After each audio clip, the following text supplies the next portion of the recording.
Hello bachcho, let's read the question. The question is, in the given figure, AB is parallel to DC and AD is parallel to BC. Prove that angle DAB is equal to angle DCB. So, first of all, let's talk about the key concept.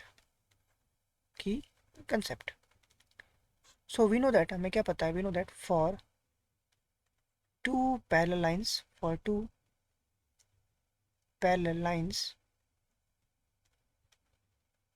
alternate angles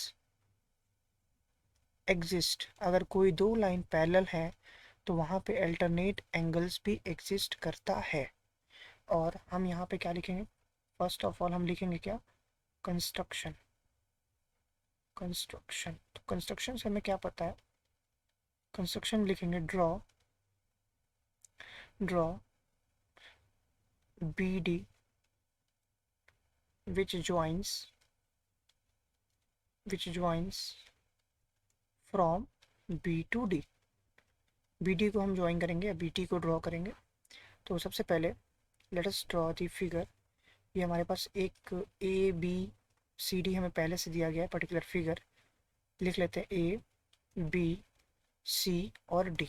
हमने यहाँ से एक ऐसे ऐसे draw कर लिया एक B D को। जस्ट हम कह सकते हैं कि इस पर्टिकुलर क्वाड्रिलेटरल का वो एक डायगोनल भी हो सकता है। दैट इज बेसिकली डायगोनल ये। अब ना हमें दिया क्या है?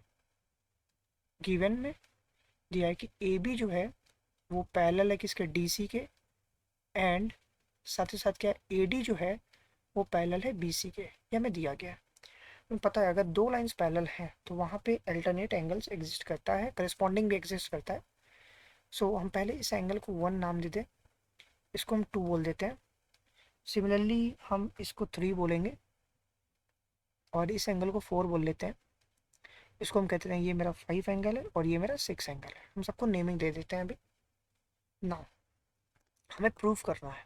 टू प्रूफ हमें क्या पता है? प्रूफ करना है एंगल डी ए बी, मतलब ये वाला एंगल और ये एंगल आपस में बराबर, मतलब 1 और 2 आपस में बराबर। ये हमें प्रूफ करना है। ओके, तो हम सबसे पहले प्रूफ पे आते हैं।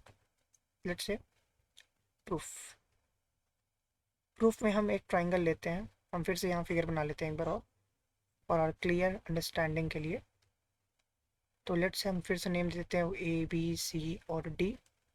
हमने यहाँ से कंस्ट्रक्शन किया था, ये मेरा 1 था, इसको मैंने 2 बोला, इसको मैंने 3 बोला था, ये मेरा 4 था। सिमिलरली ये पार्ट मेरा 5 और ये 6 हो गया। नाउ हम क्या करते हैं? Let's see what will do. तो हम लेते हैं एंगल या फिर हम ट्राइंगल ले लेते हैं, triangle A D B. A D B मतलब ये वाला ट्राइंगल, और ट्राइंगल बी सी डी मतलब ये बी सी डी। ये दो ट्राइंगल ले लेते हैं। अब हम क्या करेंगे? लिखेंगे पहले क्या? एंगल 3 जो होगा वो एंगल 6 से बराबर होगा। क्यों? क्योंकि ये लाइन ए बी और सी डी आपस में पैरेलल है, तो ये 3 और ये 6 अल्टरनेट एंगल से बराबर होंगे। That is alternate interior angle. Okay, similarly हम लिख सकते हैं क्या? एंगल 5 जो है वो एंगल 4 के बराबर होगा। ये 5 है, ये 4, ये भी बराबर होगा। क्यों? बिकॉज ऑफ द सेम चीज़ की वजह से, अल्टरनेट इंटीरियर एंगल की वजह से। और बी डी जो है वो क्या है? कॉमन है दोनों में। B D is equal to B D लिख सकते हैं और इसको लिख सकते हैं कॉमन। ओके, तो अगर ये तीनों चीज़ प्रूफ हमें करिस्पॉन्डली प्रूफ कर रहा है तो हम लिख सकते हैं by A S A rule. A S A rule से जो ट्राइंगल है, ट्राइंगल कौन सा? A D B, A D B, वो क्या हो गया? कॉन्ग्रुएंट हो गया। That is congruent triangle B C D. या फिर हम अगर ए डी और बी ले रहे हैं तो हम यहाँ से सिंपल ले सकते हैं सी डी बी।